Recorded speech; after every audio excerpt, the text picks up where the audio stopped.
This channel does not promote any violent, harmful, or illegal activities. All content provided by this channel is meant for an educational purpose only.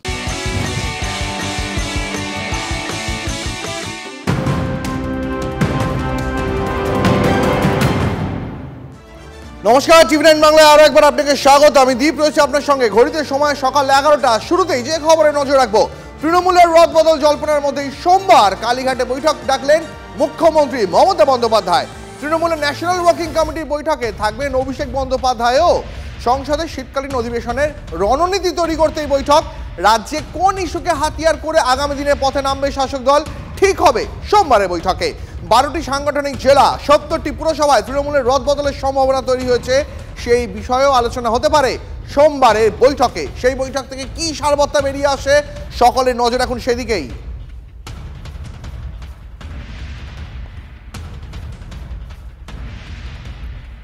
তৃণমূলে আসন্ন রদবদল, কি প্রতিক্রিয়া BJP বিধায়ক শঙ্কর ঘোষের, শোনাবো।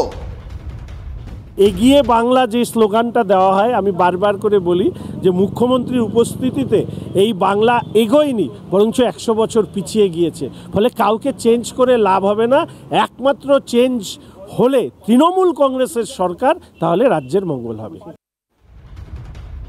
BJP বিধায়ককে পাল্টা তৃণমূল নেতা শান্তনু সেনের। এটা বারংবার প্রমাণিত যে মমতা বন্দ্যোপাধ্যায়ের নেতৃত্বে এবং অভিষেক বন্দ্যোপাধ্যায়ের সেনাপতিত্বে যখনই যা সিদ্ধান্ত গৃহীত হয়েছে সেটা আমাদের দলের ভালোর জন্য হয়েছে, এবং সেটা যে সঠিক সিদ্ধান্ত সেটা পরবর্তী ক্ষেত্রে বিভিন্নভাবে প্রমাণিত হয়েছে এবং নির্বাচনে বিপুল জয়ের মধ্য দিয়েও সেটা প্রমাণিত হয়েছে।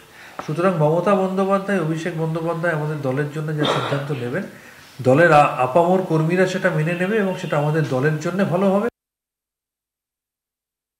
একদল খেয়েছে এতদিন, আরেক দল খাবে। তো এতদিন যারা একদল খেলো, মানুষের কাজে লাগলো না, মানুষের সমস্যা ক্রিয়েট করলো, মানুষের টাকা চুরি করলো, তাদের বিরুদ্ধে শাস্তিমূলক ব্যবস্থাটা কি? যাদেরকে আপনি সরাচ্ছেন তাদেরকে জেলে ঢোকাবেন না কেন? আগে এটা জানতে চাই।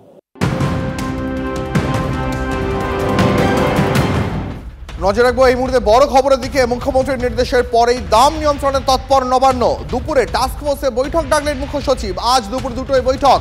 গতকালই আলু পেঁয়াজের চড়া দাম নিয়ে ক্ষোভ প্রকাশ করেন মুখ্যমন্ত্রী। রাজ্যের আলু পেঁয়াজ রপ্তানিতে হ্রাস টানার নির্দেশ দেন তিনি। নির্দেশের পরেই তড়িঘড়ি টাস্ক ফোর্সের বৈঠক।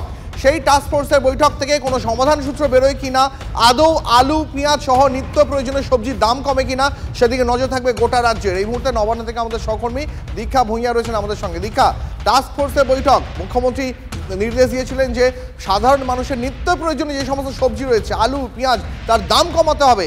আজকে দুপুরে টাস্ক ফোর্সের এই বৈঠক, সেখানে কি কি সিদ্ধান্ত হতে পারে বলে সম্ভাবনা?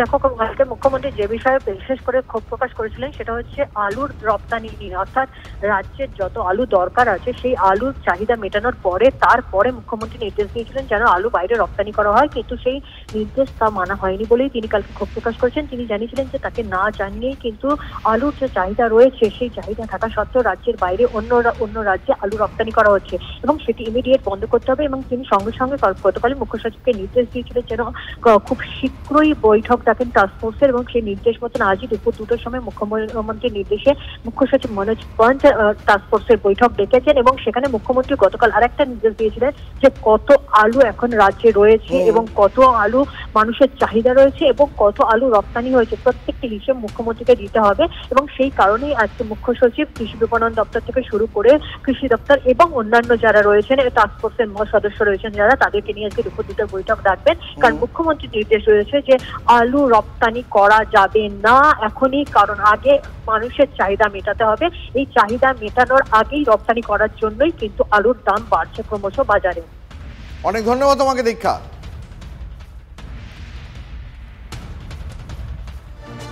দেখুন, আলু পেঁয়াজের মূল্যবৃদ্ধি নিয়ে ক্ষোভ প্রকাশ নবান্নে মুখ্যমন্ত্রী মমতা বন্দ্যোপাধ্যায় তিনি ক্ষোভ প্রকাশ করেছিলেন। তিনি বলেছিলেন সাধারণ মানুষ আগে তাদের আলু পেঁয়াজ তার চাহিদা, সাধারণ মানুষের, বাংলার মানুষের যে চাহিদা সেই চাহিদা মেটাতে হবে, তারপর ভিন রাজ্যে আলু পেঁয়াজ রপ্তানি হবে, তার আগে নয়। এবং মুখ্যমন্ত্রী নবান্নে এই কথাও বলেছিলেন যে কোনো কৃষক নয়, একাংশের মিডলম্যান বা ফোরে যাদের বলে, সেই ফোরেরা এই দাম বৃদ্ধির জন্য দায়ী।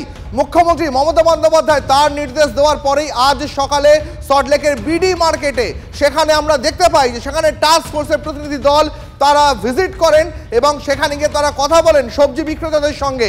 সেই সময় ওই বাজারে বাজার করতে এসেছিলেন তৃণমূল নেতা জয়প্রকাশ মজুমদারও। টাস্ক ফোর্সের যে দল, সেই দল সল্টলেকের বাজারে তারা যায়, সকালবেলা পরিদর্শন করে এবং সেখানে গিয়ে তারা কথা বলেন যারা সবজি আলু বিক্রি করছেন তাদের সঙ্গে।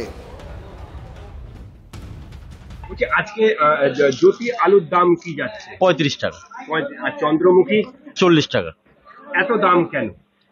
মাল মনে হয় শর্ট আছে, আর এবছর চাষ শুনলাম অনেক দেরি হয়, মানে 2 মাস পিছিয়ে গেছে। বলছি কিছুক্ষণ আগে দেখলাম এই আলু 35 টাকা কিলো বলছিল। 35 টাকা জ্যোতি আলু এইখানে? না, কে বলছে? এরাই বলছিল 35 টাকা কিলো। না, ওইরকম বললে হবে না। কে কোন দোকানদার বলছে বলতে হবে, আমরা ব্যবস্থা নেব। বলছিল 35 টাকা এবং 65। না না, এরা তো বলছে, কে বলছে বলুন। মানে আপনারা আসলেই দামটা কম হয়ে যায়? না না, এটা অসত্য কথা। এরা তো বলছে যে 32 করেই বেচছে। বলছি আজকে জ্যোতি আলুর দাম কি যাচ্ছে? 35 টাকা। আর চন্দ্রমুখী 40 টাকা। না, জ্যোতি আলু 32 আর চন্দ্রমুখী কত বেচছো? 38 টাকা। আর চন্দ্রমুখী 40 টাকা। ওই 5-6 টাকা ডিফারেন্স আছে বরাবর।